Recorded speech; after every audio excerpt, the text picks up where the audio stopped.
I wanted to talk about a guy named Mark Burns today. Now, I don't know if you guys are familiar with him. I've talked about him before. It's been a while, so I want to give like a little bit of a refresher on some of the more psychotic stuff he's had to say. He did run for Congress in 2022, I think, but lost.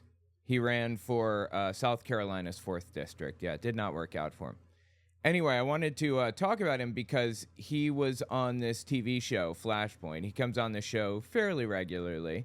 It's on Kenneth Copeland's TV network, the Victory channel. So anyway, I want to listen to what Mark Burns had to say on that. But before we listen to that, let me give you a little idea of who this guy is. A little bit of lead up here. Back in the 40s and 50s, maybe, there was something called McCarthyism. The House of Representatives had a, committee called the House of Un-American Activities Committee. And anytime somebody was suspected of being a communist, quote unquote, they were investigated. Their whole lives are torn to pieces, torn apart and everything. It was just bad. People jailed and all of that. It was really, really ugly. It was an ugly time in American history, and we've come a long way with First Amendment rights since then, and Fourth Amendment rights against unreasonable search and seizure. So anyway, that's the lead up you need to understand what this guy's talking about. Now let's listen to him talk about how he feels about reporters. Well, I'm going to tell you right now, David. Oh, yeah, I'm sorry. Before we start this, we're going to be playing some Tears of the Kingdom. Shouldn't bother you too much. It'll be in the background if you never played it. Just kind of running around collecting items for armor and stuff. Anyway, yeah, let's listen to Mark Burns here. Well, I'm going to tell you right now, David, when I'm elected, I am going to help formulate and re-energize a committee called HUAC. HUAC is the House of Un-American Activities Committee. He wants to restart the House of, he wants to restart McCarthyism, right? He wants to restart the House of Un-American Activities Committee. That is psychotic. And who is he going to target? Presumably non-Christians, non-Christian nationalists, we'll put it that way, non-Christian nationalist extremists, because they don't really care about communism as much as they did. Yeah, they hate communism, it's evil. But non-Christian nationalists are really their target right now. Trans people, black people with the DEI fear-mongering, the CRT fear-mongering and all that stuff. That has been their target. So I assume that's who we would want to target. Oh, and also journalists. It's un-American if you report negatively about the party in power. Seriously, this is insane. This is a committee. It is not a new committee. It was a committee that was during the time that existed in the 40s and the 50s, but it's a committee that is sole purpose is to identify Americans, media, elected officials who are doing un-American activities and to hold them for treason here in America. That is about as disturbing as it gets, honestly. Hold them for treason. Treason comes with the death penalty. So you get the death penalty for being a traitor to the U.S. government by being trans, by not being a Christian, by whatever. Jesus Christ, dude. You think that's bad? Oh, yeah. Okay. Oh, check this one out. This is him at a, I'm not sure where he was in this. Just listen to what he has to say here. You see an Antifa flag, go knock out their window. That's my thought. Forgive me, Lord. You see an Antifa flag, go knock out their window. Forgive me, Jesus, Lord, forgive me. I'm asking for forgiveness right now. I'm asking for forgiveness It was just right a thought. It was just a thought. But I'm saying the Bible says that the kingdom suffers violence and yes. the violence take it by force. The problem is we're being too coward and too weak, and we think that man has authority over us when we serve a big God. Yeah. So he's saying he wants violence, and he believes that he's not going to get to be in power. Not just him, but his belief system, unless they use violence to get there, apparently. As foretold by the Bible, ? Giving us power and authority to tread over every demonic spirit. But So the Bible's given us power and authority to use violence against non-Christian nationalist extremists. I keep saying Christian nationalists rather than Christians because it's really not about Christians. It's about their specific brand of Christian. That's what they care about. They don't want run-of-the-mill Methodists in office.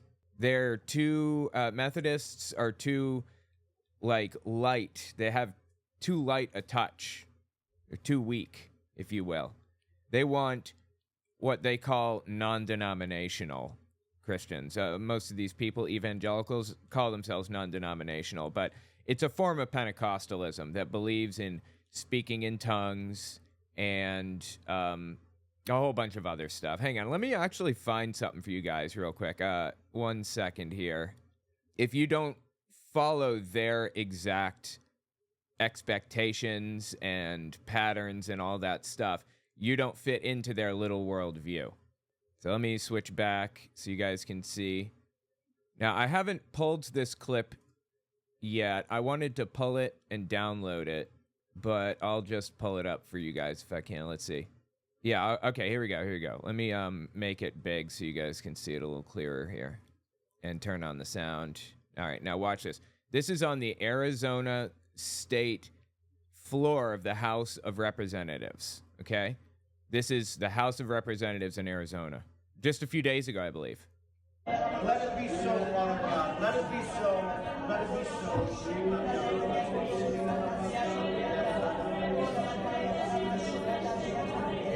They're speaking in tongues to find the answer to whether they need to, whatever they need to do with abortion or some other crazy Christian nationalist extremist belief. I don't know what. Lord, right now we just release the presence of the Lord in the Senate chamber. We just release the hovering glory It's a Senate chamber. of God Almighty in the Senate chamber. We just pray right now, Lord God, over every desk.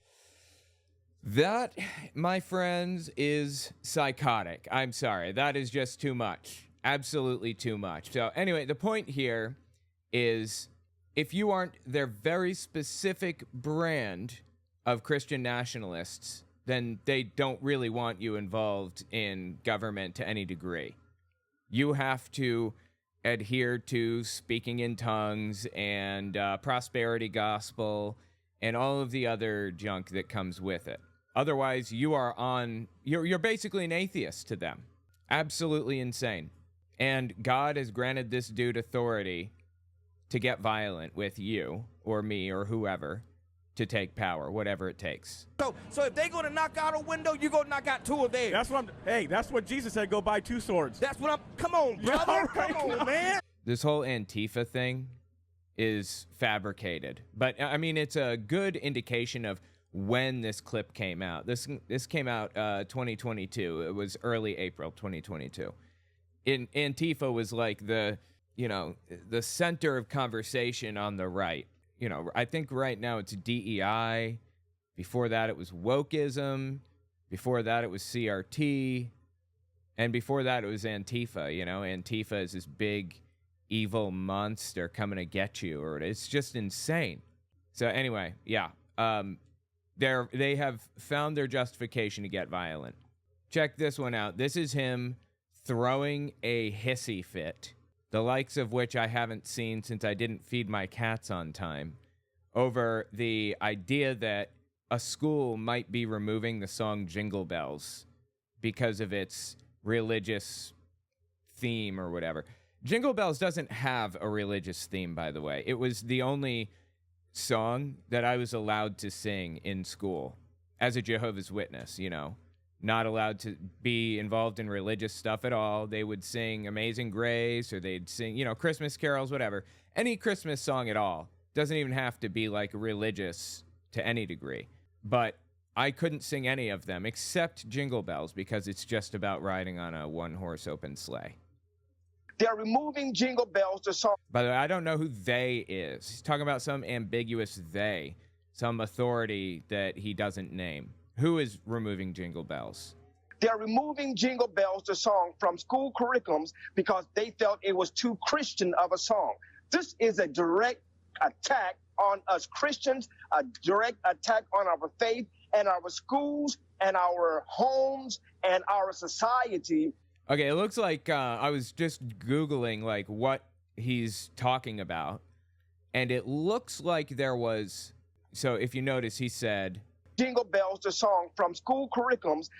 Removing them from school curriculums, plural. They are removing them from school curriculums. And they, of course, that in this case, he's presenting they as like a plural descriptor. But anyway, from what I can tell, Jingle Bells was removed from a school over its questionable past. It was an elementary school, one, in New York State. Now, I don't know what that means, questionable past, why they did that or whatever. I have no idea. But he seems to be completely bent out of shape over absolutely nothing, and it's nuts. Because they felt it was too Christian of a song. Okay, what is Jingle Bells' questionable past? I have to know now. What's a questionable past? Hang on, I'm sorry. Just getting stupid ads. Popular Christmas song Jingle Bells removed from a New York elementary school's music curriculum over its questionable past. The decision to drop the song was first reported by the Rochester Beacon in New York State. Yeah, Rochester is upstate, I think, not New York City. Prompting the Brighton Central School District superintendent in a December 28th letter to defend the move at a Council Rock primary school as an effort to be more culturally responsive, thoughtful, and inclusive. Okay, I honestly, I don't agree with that. But you know what? Like, we can have debate. It doesn't seem to say anything about, like, Christianity. It's a Christmas song, but Christianity is very much like a secularized holiday at this point. And, there are a lot of people who don't celebrate Christmas. Also, in New York City schools, the kids get Christmas and Yom Kippur and Rosh Hashanah. They're tied together. Yom Kippur is the first day. Rosh Hashanah is the end of that little, ritual or whatever. They get those 2 days off, and they also get some Muslim holiday off. I don't remember what it is now. But anyway, yeah, I'm all for being inclusive. Include everybody. Make them all feel welcome. But I think that's kind of stupid to remove Jingle Bells. Like, people can sing about sledding. This is a direct attack on us Christians, a direct attack on our faith. No, that's not what it was. It was not a direct attack on Christians. He is blowing this completely out of proportion. Surprised?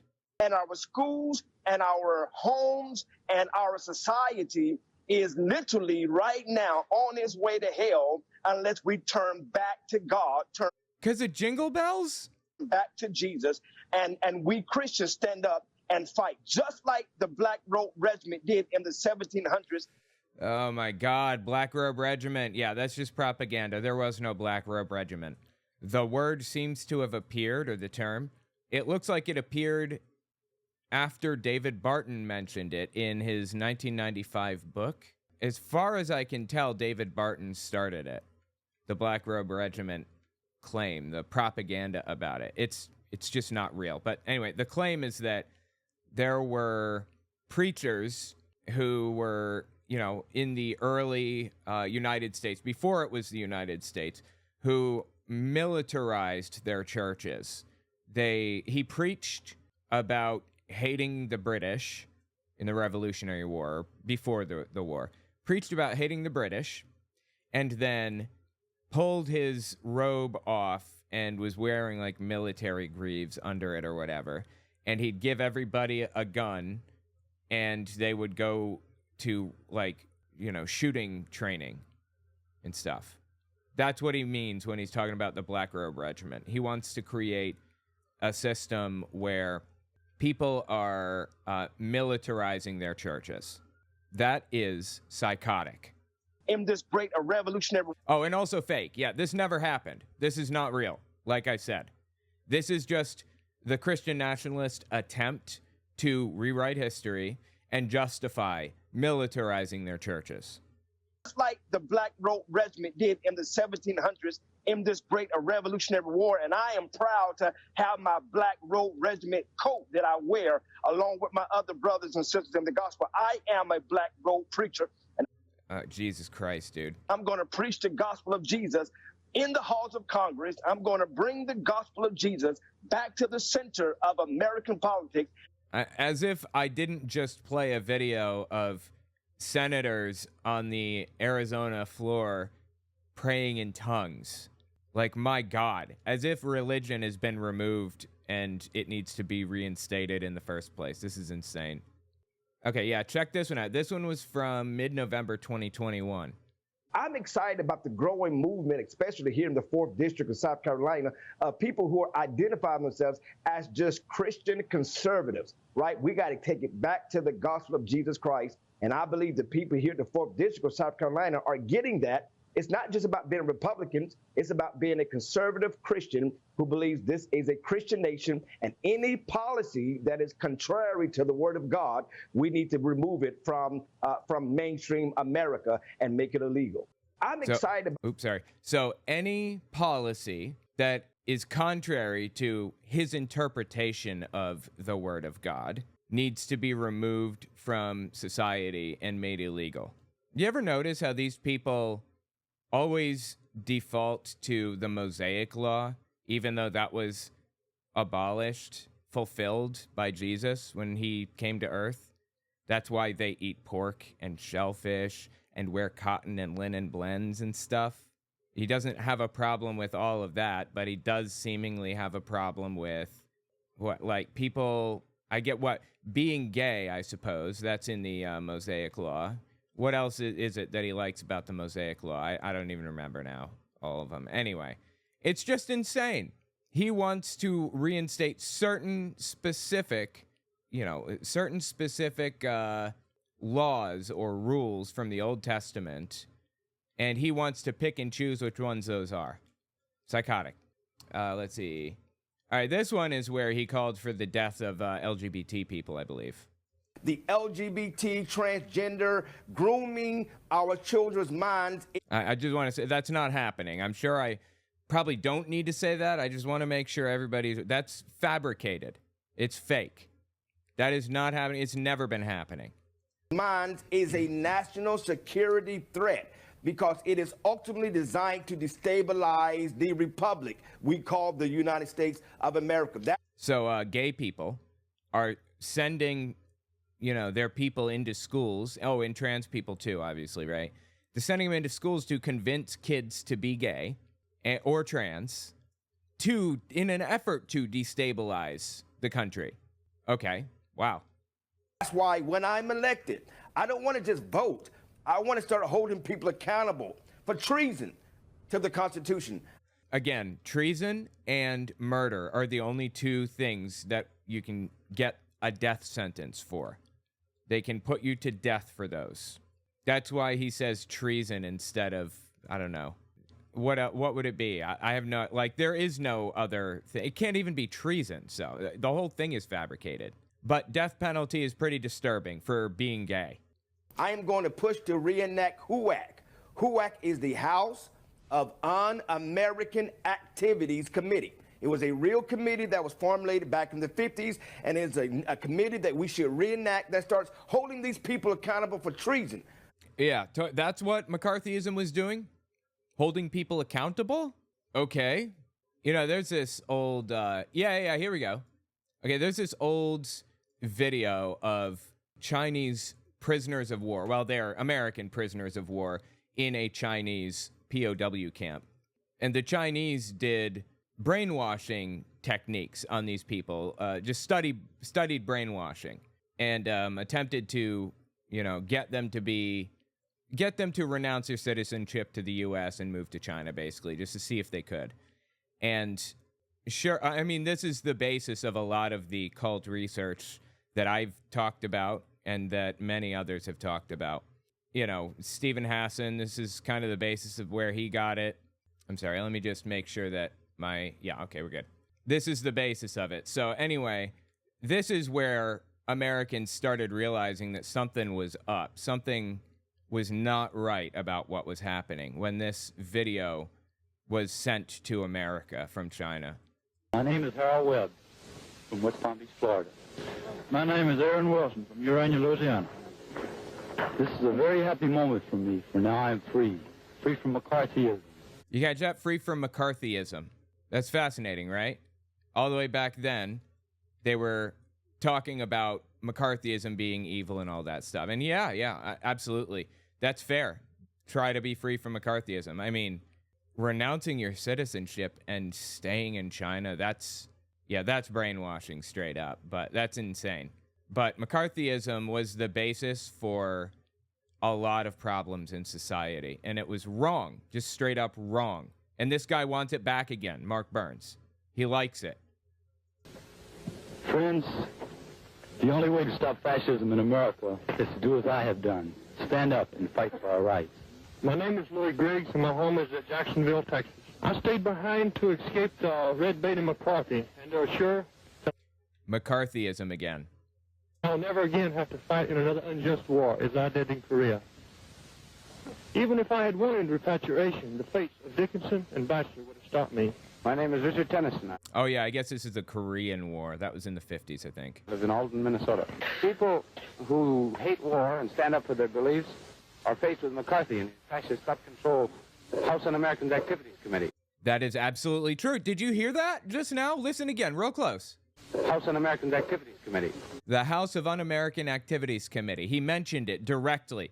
That is what Mark Burns wants to restore or reinstate. Seriously. It was so bad that it was used in Chinese propaganda and brainwashing. It was bad, and the dude wants to bring it back. Really, this is brainwashing, though. If you want a quick and dirty explanation, I can give one, but a good, more drawn-out explanation can be obtained from the book Influence by Robert Cialdini. He really digs into it. The original research was done by a guy named Robert J. Lifton, I think was his name. Let me look. Yeah, Robert J. Lifton. And his most famous thought reform, this is it, Thought Reform and the Psychology of Totalism. That was the book where he talked about this. Is in the 1950s. And it was absolutely fascinating to listen or to read. Just all of this stuff is fascinating to read about. But here's a quick and dirty explanation of how they were brainwashed. They would incentivize good behavior, and they would demonize bad behavior. And it was kind of a combination of good cop, bad cop. You know, they would have somebody in the camp, some Chinese guy, who would befriend them. And, you know, they were mistreated by all of the other guards or whatever, but this guard stuck up for him. And, you know, the guy's not so bad, right? He's helping. And he'd say, look, my superiors told me if you write something positive about America and positive about China and negative about America and negative about China, then I'll give you like 3 cigarettes for it, you know. And he's like, okay, well, I think I can do that. And he did it. Next thing you know, you see his negatives about America and positives about China on pieces of paper posted up all over the prisoner camp, and others in the camp are seeing these papers. Anyway, that's not the subject that we're here to talk about, but it was fascinating, the whole thing. It was full-blown brainwashing.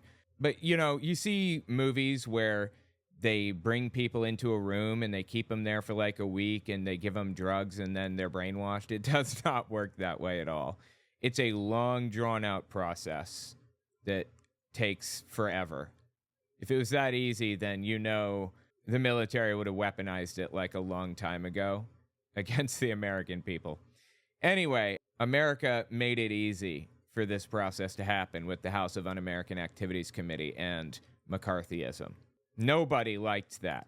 House Un-American Activities Committee. I will return someday when I can speak for peace lawfully.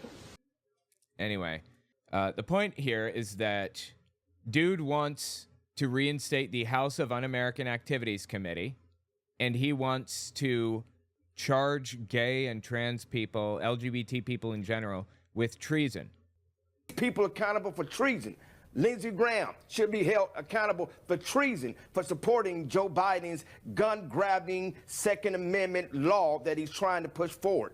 Lindsey Graham, my opponent's mentor, just stated that I am supporting all initiatives that Joe Biden has put forward with gun control, and he is pushing for others, Democrats, to push it to a vote. Mitch McConnell just stated to urge other Republican senators to support Lindsey Graham to come after our guns. I mean, this is all complete nonsense, obviously. I'm sure I don't even need to say that. The dude is a propagandist, but it's fascinating to listen to him demonize certain specific people and call for the reformation of HUAC. Our guns. That should be held for treason, not just be voting people. No, we need to hold people for treason, start having some public hearings, and start executing people who are found guilty for their treasonous acts against the Constitution of the United States of America, just like they did back in 1776. That is absolutely insane.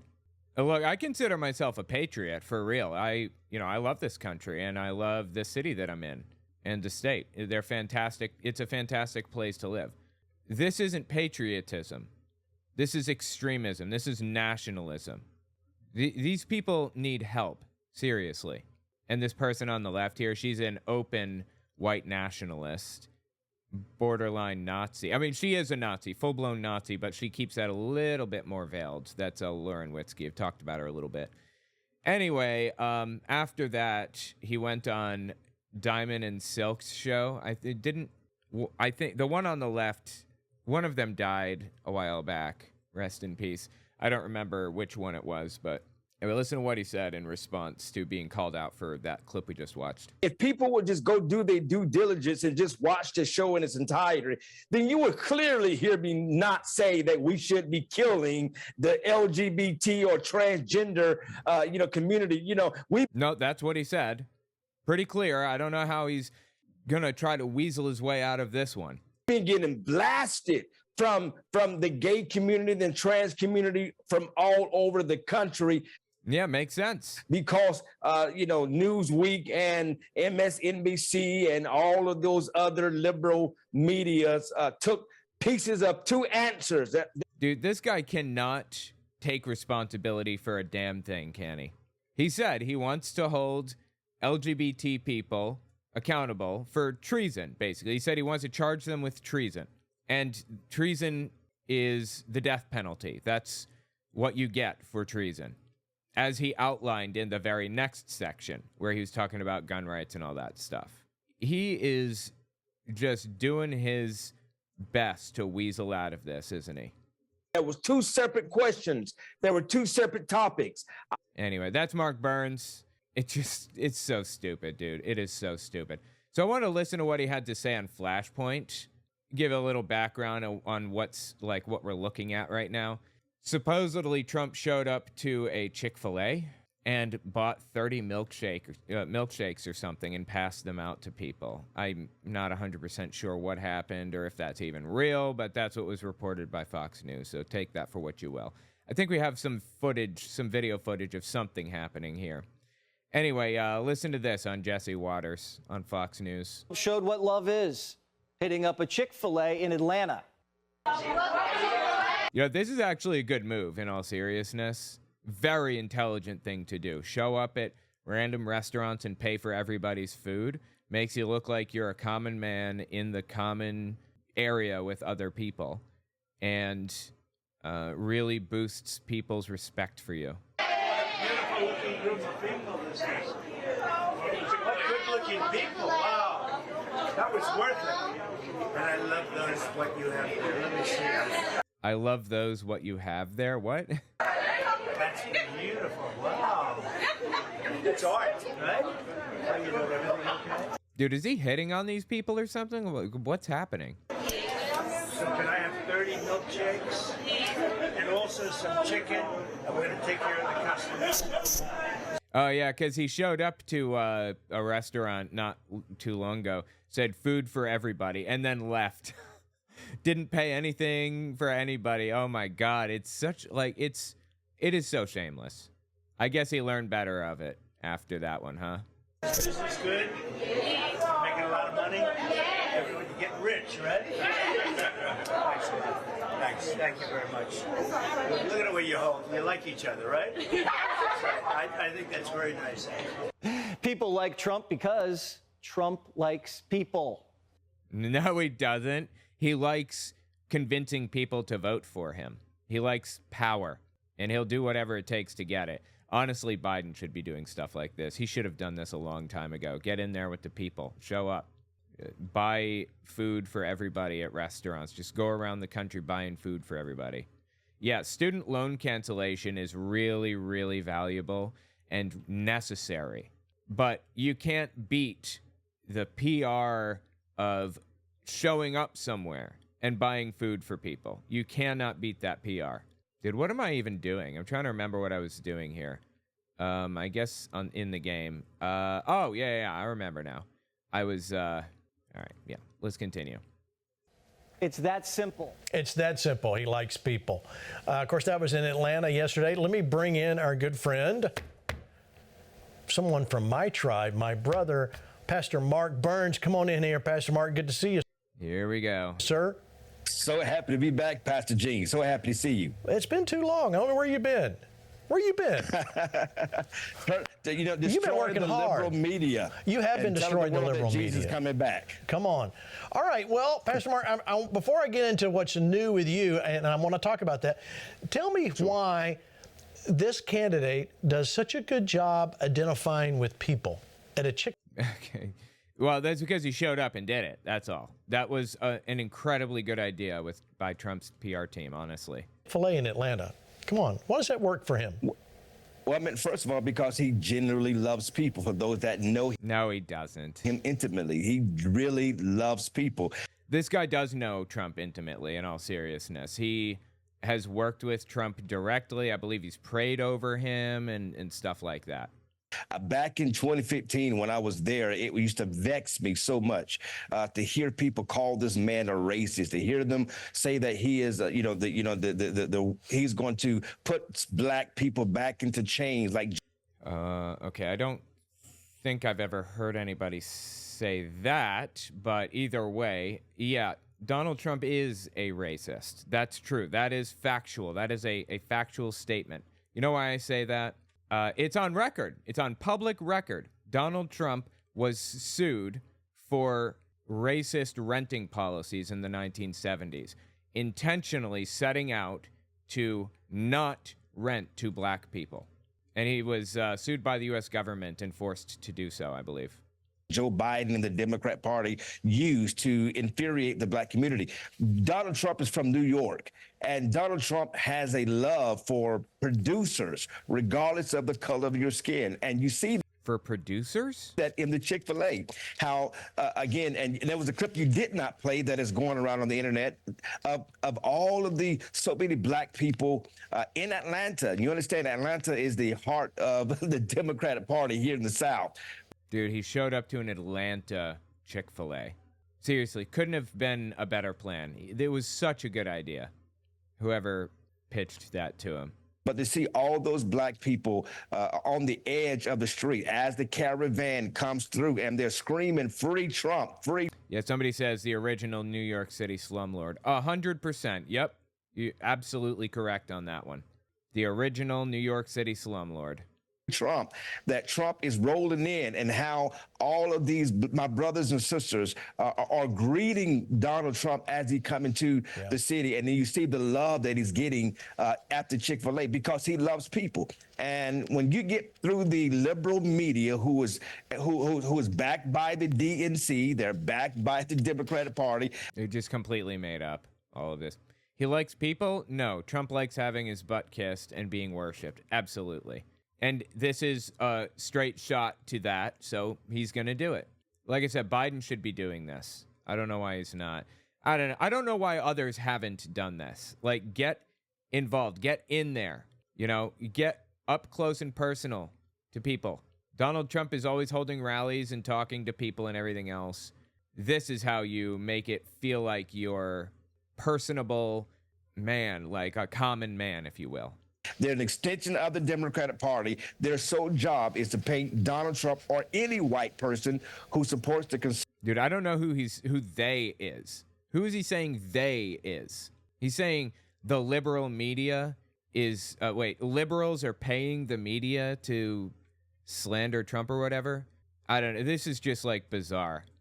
DNC. They're backed by the Democratic Party. They're an extension of the Democratic Party. Their sole job is to paint Donald Trump or any white person who supports the conservative movement as racist and bigots in order to keep black people in line. But as you can see, Gene, that's breaking. That has been destroyed. Right. And black. No, it's really not.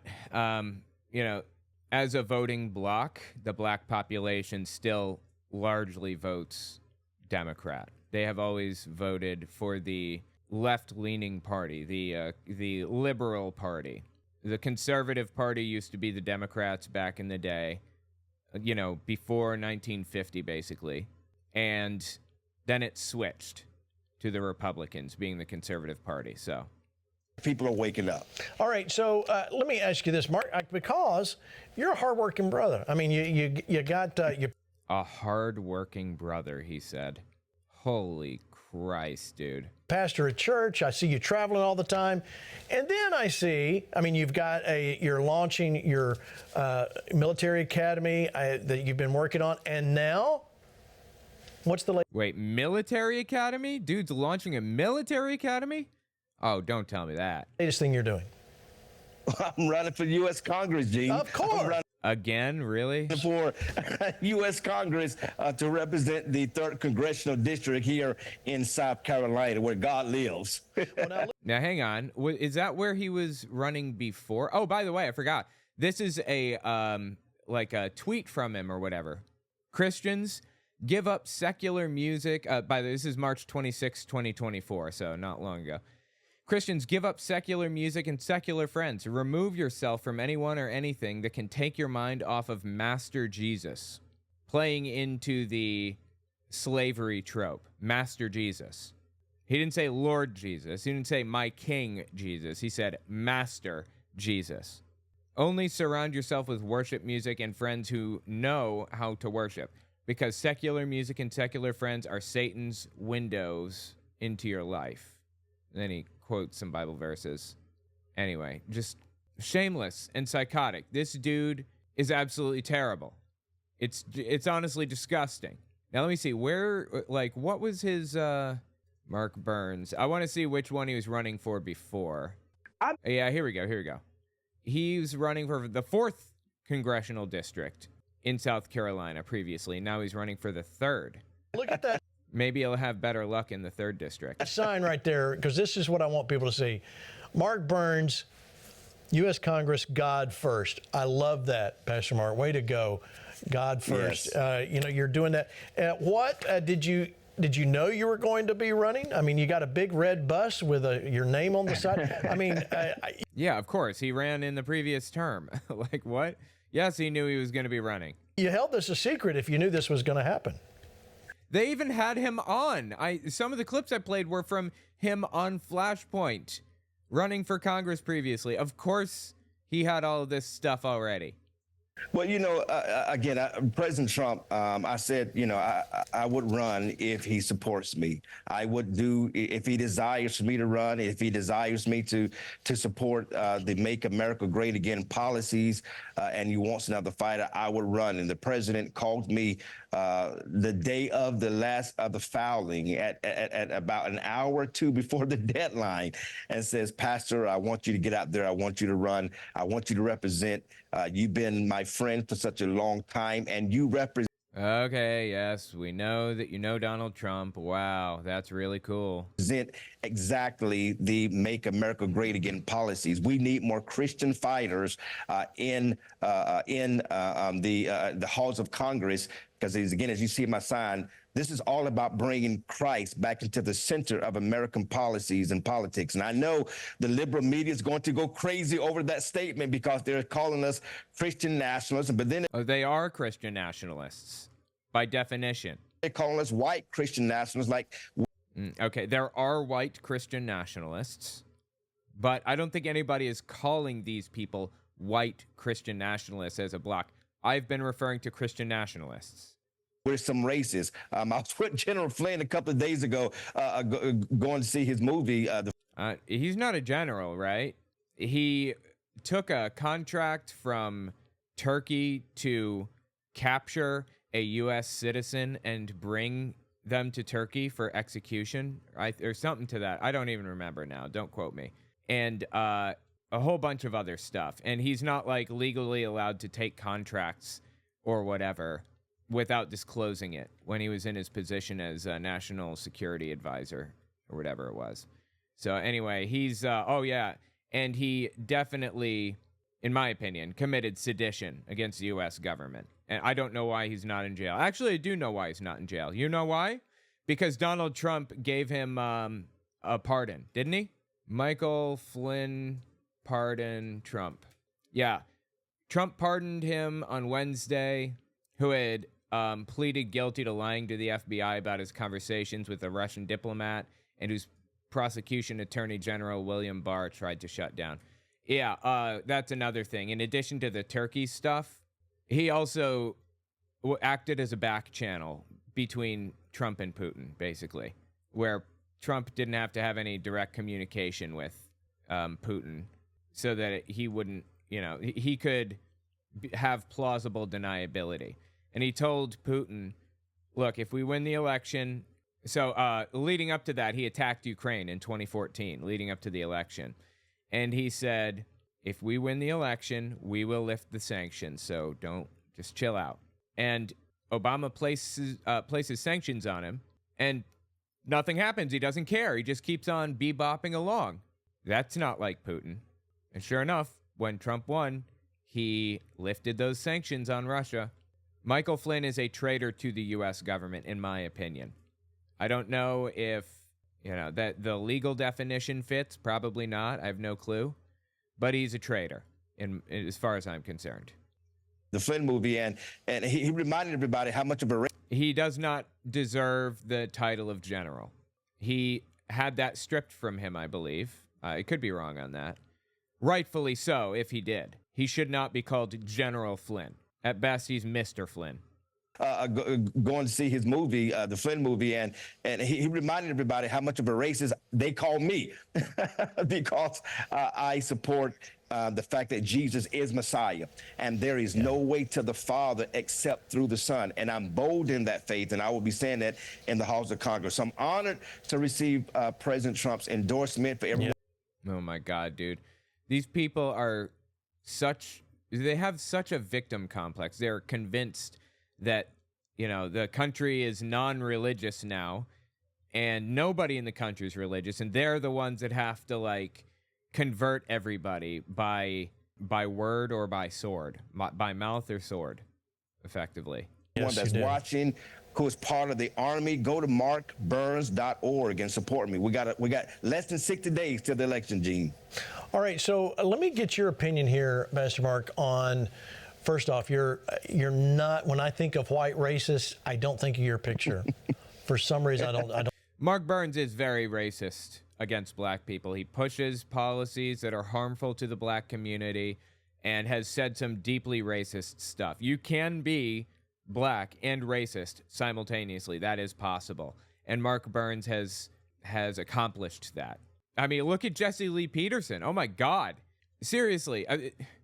You know what? Jesse Lee Peterson's a perfect example. I have a video coming out about him soon, so I'm not going to go down this rabbit hole.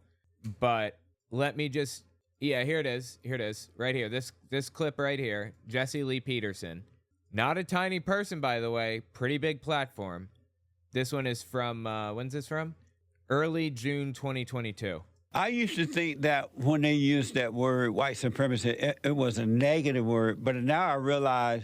what they're thinking is that, and it's true, by the way, that white men are smarter than them, superior to them, and instead of learning, oh, hey, how did you become so superior? They want to destroy it so that they won't be reminded how dumb they are. And so they're dumbing everybody and everything down rather than coming up to the level of white supremacy. That is insane. I mean, you're seeing what I'm saying, right? It's pretty clear that you can be black and also racist simultaneously. I don't think there's any dispute over that anymore. Anyway, let's get back to Mark Burns here. Don't see that. But in light of all of that, who do you think, if you were going to make a stab at guessing vice presidential pick for Donald Trump, who would it be? Well, if I was a guessing man for the vice president, I would actually put my hand on Senator Tim Scott. I think. Why? Tim Scott? Really? Why would you say Tim Scott, of all people? He's like a nobody. Do people even know who Tim Scott is? I would have to, like, look it up. I think he was, like, a candidate or something. Senator Tim Scott would represent... and I know there's others who feel strongly against it, and others have their own ideals. But I think because he represents, we already have MAGA, but we need that balance off the Republican caucus and bring in the whole caucus together to defeat Joe Biden and the Democrats. And praise God, Breitbart just come out with a poll. The poll just to show that Donald Trump is leading, but by a very, very small margin. And so right now, we're going to have to unify the entire Republican caucus and to make sure that we have not just MAGA, I'm MAGA, but you also need those who are not necessarily MAGA for Trump, they're for the conservative policies, the conservative movement, and we need to bring up. Dude, what is this artifact above his head? You guys seeing this? Look at this weird artifact. When he talks, it moves with his head.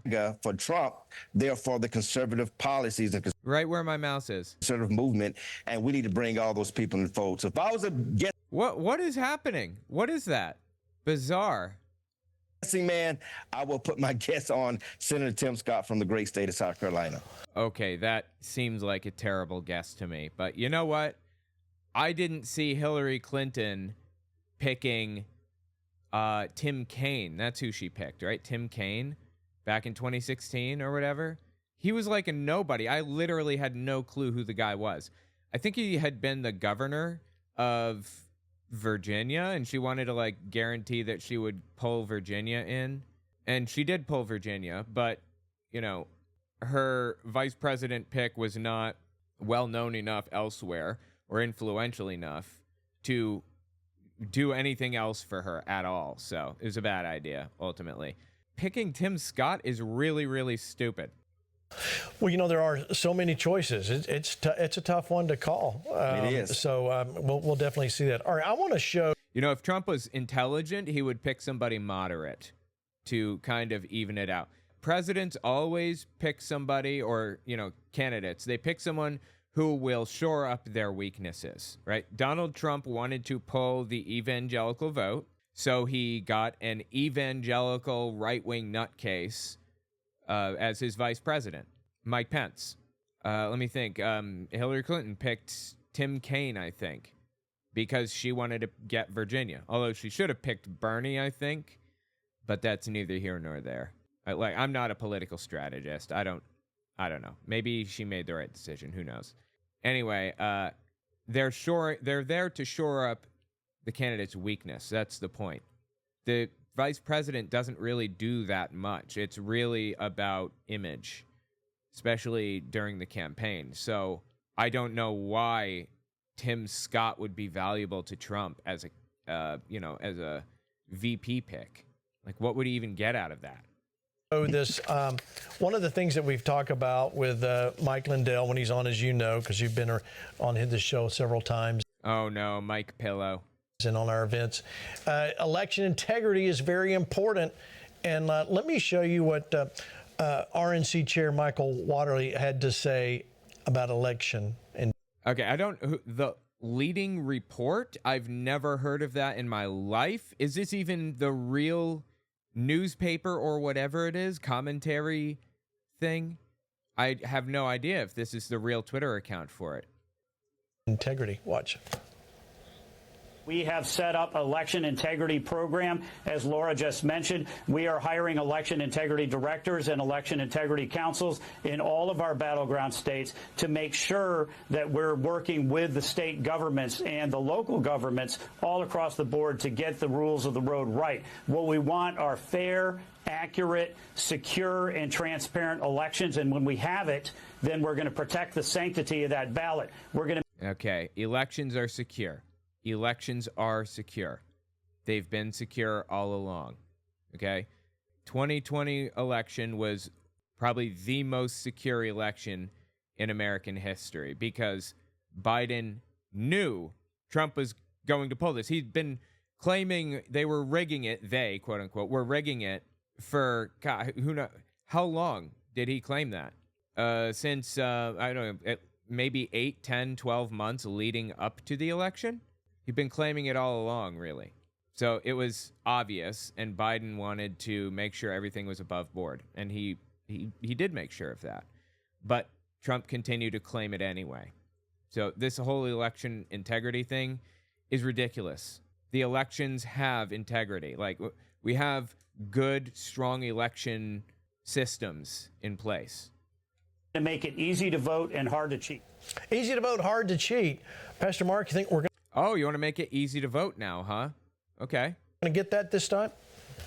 Without a shadow of a doubt. I mean, the very fact that this time President Trump and the Republican Party never had this much of a close relationship. Again, in 2015 and 2016, many in the RNC was working against the Trump administration. And then in 2020, even though... No. The RNC is not working against Trump. After he was elected, they worked for him. He was the incumbent, even though he was the former president, they were working. I mean, he was the incumbent president. They too were still working against him. But no, they were not. Ronna McDaniel was the leader of the RNC, and she was working for Trump, whatever it took, paying his legal bills and everything. Shameless. But this is the first time in the Donald Trump presidency that the RNC and the Trump campaign are working hand in hand. Of course, with my dear friend Laura Trump, who was doing an amazing job as one of the co-chairs of the RNC, they're working hand in hand. We're going to have Harvard balloting, Ballot harvesting. Yeah, I get it. I can't knock him for not being able to get his words out. It happens to the best of us. But ballot harvesting is what he was saying. Ballot harvesting is where you go door to door and ask the person if they're registered and if they'd like to vote. And if they do, you can give them their, a ballot, and they can fill it out for their address and everything. Their address will be checked against their name and their signature, which they provided when they registered to vote in the first place. You have to provide your legal information to register. Registering to vote is not an easy process, but going in to vote shouldn't require much work. You should be able to just walk in, vote, and walk out. The idea that this is like rife with corruption, it's so easy to cheat, it's just ridiculous. We're going to be out there doing what it takes to make sure that they cannot cheat this time around. We didn't have that operation before, and we're going to have it this time, Gene. Oh, my God, dude. Yeah, absolutely. As long as it's legal, we're going to take advantage of all of that. All right. Absolutely. As long as it's legal, okay. Let me go to you, Pastor Brian. Election integrity, same thought. I want to get your take. You're from a different part of the country than Pastor Mark. What you think? Okay, why does this guy have a white noise in the background? He has a really nice microphone, like the same one I have. Thing is like $400 or something. Not to mention the cloud lifter you need for it and everything. Why is there white noise in the background? Something is misconfigured here. We're going to see something realistically fair this time? Yeah, they handed it to us last time, and dude, he sounds like he's in a tin can. What's happening? I'll say it's still like this. 42 of our states don't require voter ID. So to buy a beer or a pack of smokes, lottery ticket, you got to produce some ID, but you can vote for the high. You can vote without an ID right now, but you have to provide the ID to register to vote. You have to prove that you are who you say you are and that you live where you say you live, and you have to put your signature down, and it has to match the signature on whatever document you provide, and it has to match when you go in and vote. highest office in the world without ID, I still think that's lunacy. And No, you need an ID still, just to register, to my knowledge. When I registered in New York City, I think it required my birth certificate, my social security card, and two proofs of residence. I believe that's what I had to provide to get, to register. And I think there's holes, the size of the Grand Canyon in our election process. So I think we have a lot more. Well, tell it what holes. What holes specifically? It says we have holes the size of the Grand Canyon in our election systems. Which ones? He just says voter ID, as if that means anything. I just blew a hole right through his claim. Now, what other claims does he have? None. The size of the Grand Canyon in our election process. So I think we have a lot more fighting to do to get this straight. I think there's been some strides and people are working and trying, but I think there's still gaping holes. And I think America questions this voting process so strongly.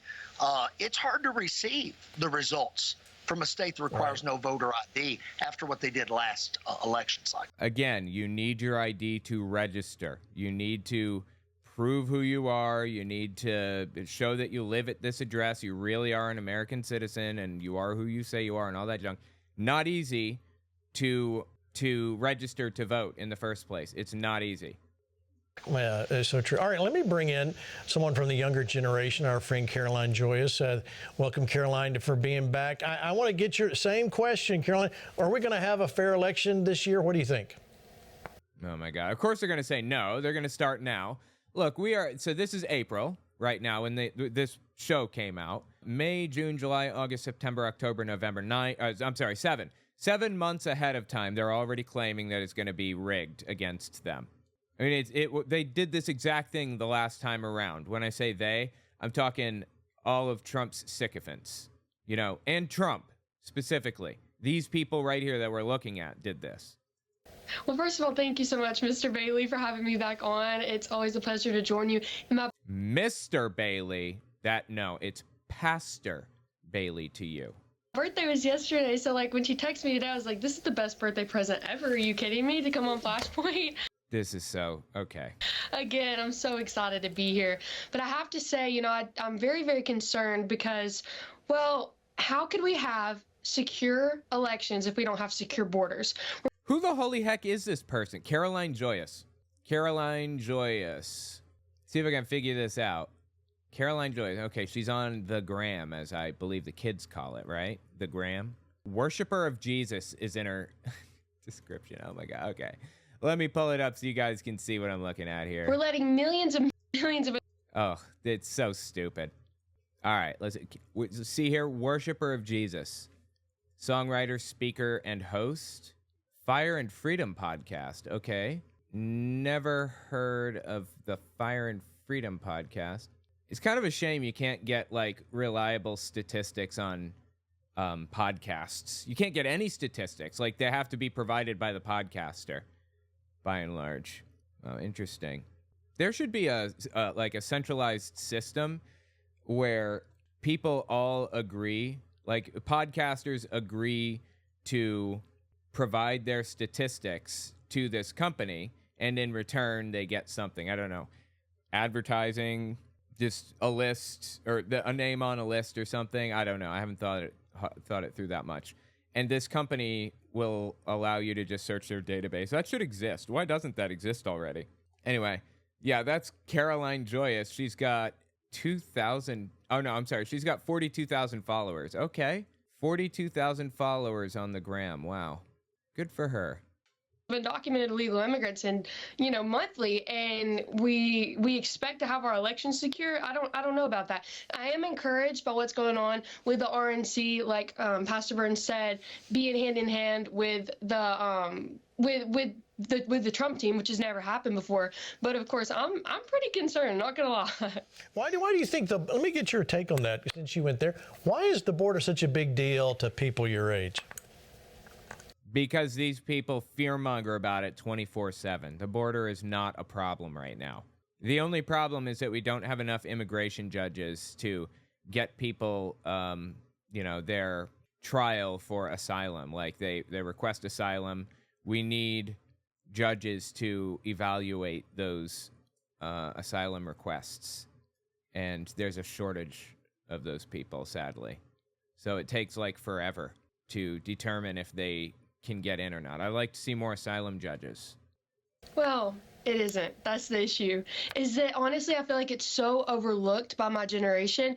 But I think they're starting to wake up, Mr. Bailey, because when they look around and they're It is so painful every time she says Mr. Bailey. trying to get jobs, it's harder for them to get jobs because guess what? They're being replaced.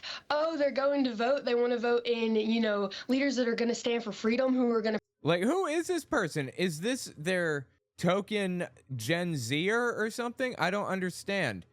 A Gen Zer among boomers. Protect their morals, who are going to protect their American dream. Well, guess what? Someone's already voted in their place, an illegal immigrant. And I think that... Ridiculous. Absolute nonsense. Illegal immigrants, quote unquote, are incapable of voting because they can't register to vote. And when you fill out a ballot, you have to give all the correct information, your address, your name, and everything that you gave when you registered in the first place. And they check that against all of the other information that you provide on the ballot, and they check your signature and all that other junk. And if, there's some kind of a mismatch or a problem, they do what's called curing ballots, where they go around and they try to figure out what the problem is, if it's close enough. Or if there's some kind of a weird situation happening, like somebody tries to vote in somebody else's name or something, which did happen a couple times. Trump supporters tried to vote for, like, their dead wife or whatever at one point. Undocumented immigrants are incapable of voting in the United States for 7 years. It takes 7 years minimum to be able to register. Honestly, the more and the more that the media, like you guys, are highlighting this, the more my generation is waking up to it. We're kind of seeing what's going on. But they definitely don't care enough, and that's why it's important that we come on here and we sound the alarm. Thank you, Miss Joyous, for that. All right, let me go to... What was that? That was weird, right? Was that a weird look that he gave her? That whole interaction was very strange. Anyway, Jesus Christ, dude, these people are something else. Let me know what you think about these people. Let me know what you think about these people in the comments. I'm deeply entertained by this. And if you want, I would appreciate it if you check out my book. It's on Kindle, on Amazon. There's a link in the description for that. And it's also owenmorgan.com/book. You can check it out there. It's about Jehovah's Witnesses, their history, and my experiences with them. And I also have another book, 100 Questions for Jehovah's Witnesses, which is actually the last chapter of Understanding Jehovah's Witnesses. The 100 Questions it's a booklet. It's about 80 pages long or so, a thin thing. And it's possible to pass it out to people if you want. So check that out. And check out my Owen Unfiltered YouTube channel tomorrow morning. I do this stuff every Wednesday and Thursday morning. I sit here and I hang out and play games and talk about this stuff. So anyway, I tell you what, guys, I'm going to get out of here. I appreciate you coming and hanging out. It's been fun. You know my opinions, says Nerical. Yes. All right. I'll talk to you guys hopefully tomorrow morning. If not, I'll see you next week. Okay.